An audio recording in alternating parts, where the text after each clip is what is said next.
Bismillahirrahmanirrahim. Assalamualaikum warahmatullahi wabarakatuh. Innal hamdalillah wassalatu wassalamu anak-anakku semua. Alhamdulillah kita pada pagi hari ini bisa mengawali kegiatan begini. Majelis tarjih itu tugasnya adalah mencari dan menetapkan pendapat-pendapat yang paling kuat tentang masalah agama, tentang masalah ibadah, tentang masalah muamalah. Akidah itu tauhid ya. Ibadah itu berkaitan dengan ibadah keseharian kita seperti wudhu, sholat, doa, itu ibadah. Muamalah itu berkaitan dengan kemanusiaan, lingkungan hidup, bagaimana kita berdagang, bagaimana kita hutang piutang, itu muamalah.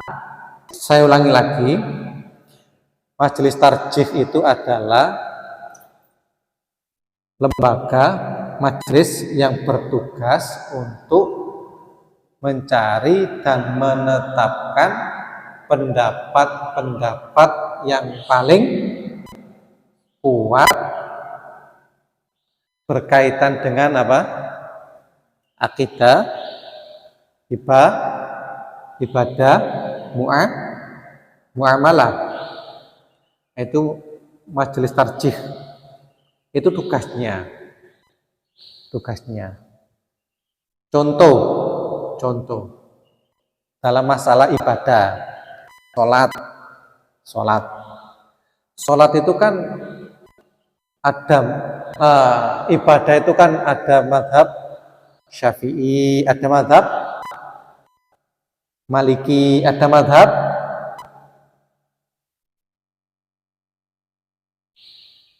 Hambali, ada mazhab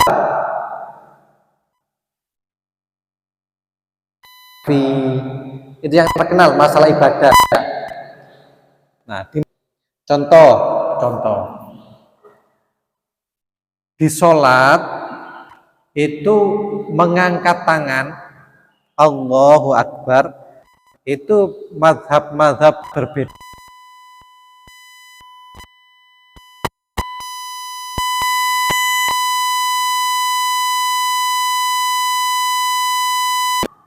Ketika takbiratul ihram pertama kali Allahu Akbar mengangkat tangan. Kemudian mau ruku tangan Allahu Akbar. Kemudian bangkit dari ruku itu mengangkat tangan. Itu pendapatnya Imam Syafi'i sama Imam Hambali. Sementara pendapat Imam Hanafi itu tidak mengangkat tangan, hanya mengangkat tangan takbiratul ihram pertama kali. Imam Hanafi berpendapat mengangkat tangan hanya takbiratul ihram kok, Allahu Akbar pertama kali toh.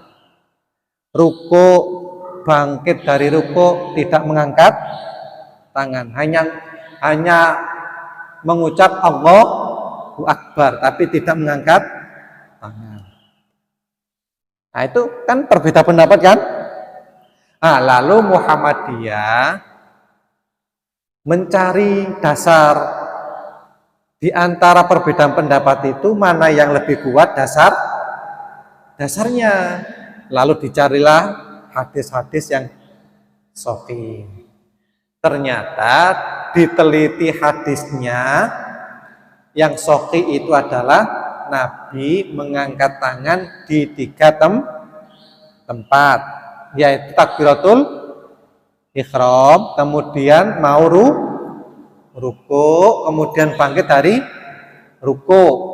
Kemudian ada satu lagi hadis terpisah yang sahih tangan lagi, yaitu rakaat yang 3.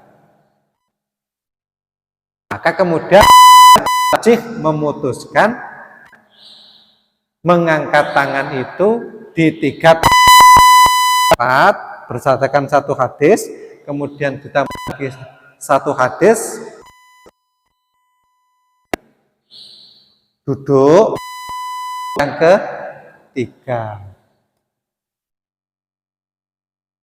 Berarti Muhammadiyah dan siapa? Imam Syafi'i. Nah itu tukang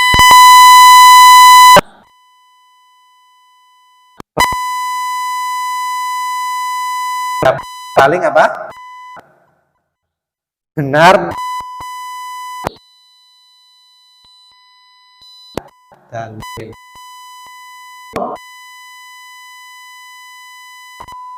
Itulah tarjih.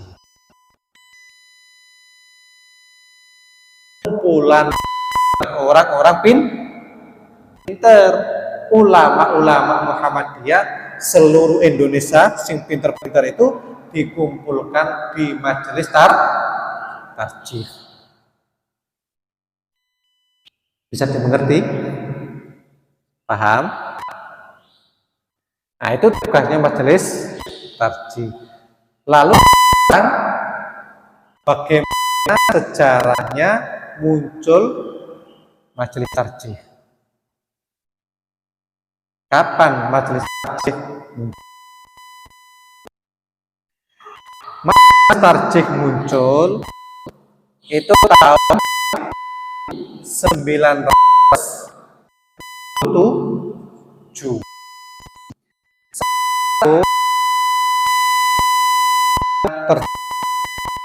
Muhammadiyah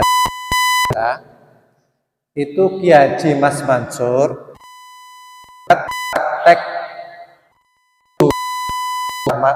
musyawarah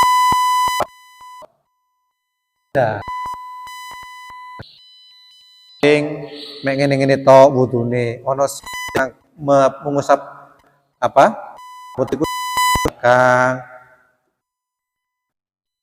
wudune ku macam raupe bolak-balik macam-macam.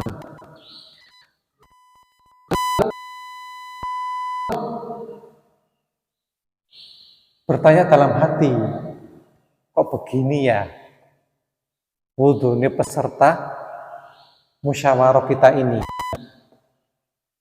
Terus yang benar itu yang seperti apa?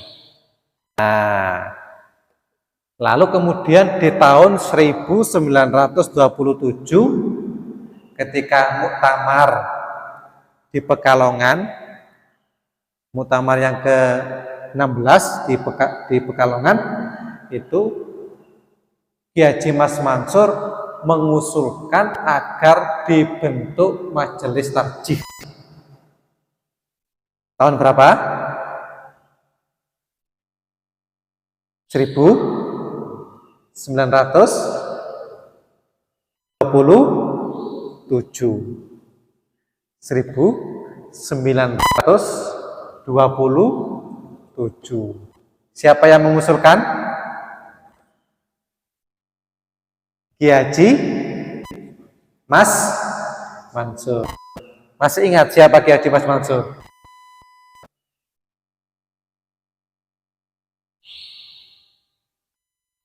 Masih ingat siapa Ki Haji Mas Mansur?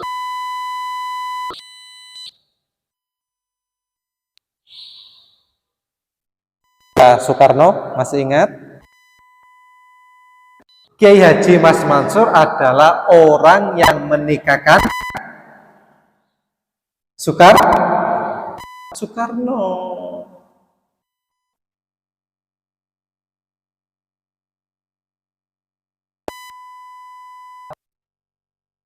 1920 yang menikahkan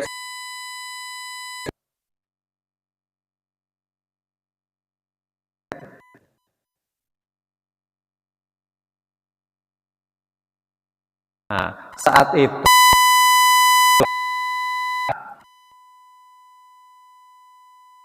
karena pakai peci pakai dasi.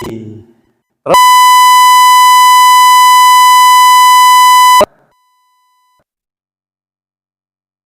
pakaian orang, ini pakaian orang kafir. Jas, dasi, peci, celana itu pakaian orang kafir. Jadi menurut penghulu saat itu ya, saat itu tahun 1921 disebut Soekarno itu orang kafir karena memakai pakaian sehingga penghulunya tidak mau menikahkan. Akhirnya yang menikahkan adalah siapa? Kiai Haji Mas Mansur. Nah, berarti waktu itu penghulunya pikirannya masih apa? Kolot, konvensional, kuno. Pikirannya penghulunya masih kuno, tidak maju. Wong pakaian kok dianggap apa? Kafir. Oke. Kita tutup dengan doa kafaratul majelis. Subhanakallahumma wa bihamdika asyhadu an la ilaha illa anta astaghfiruka wa atubu ilaik. Fahri belum hafal? Sudah. Kok diam saja? Dalam hati. Ya. Subhanakallahumma wa bihamdika asyhadu an la ilaha illa anta astaghfiruka wa atubu ilaik. Assalamualaikum warahmatullahi wabarakatuh.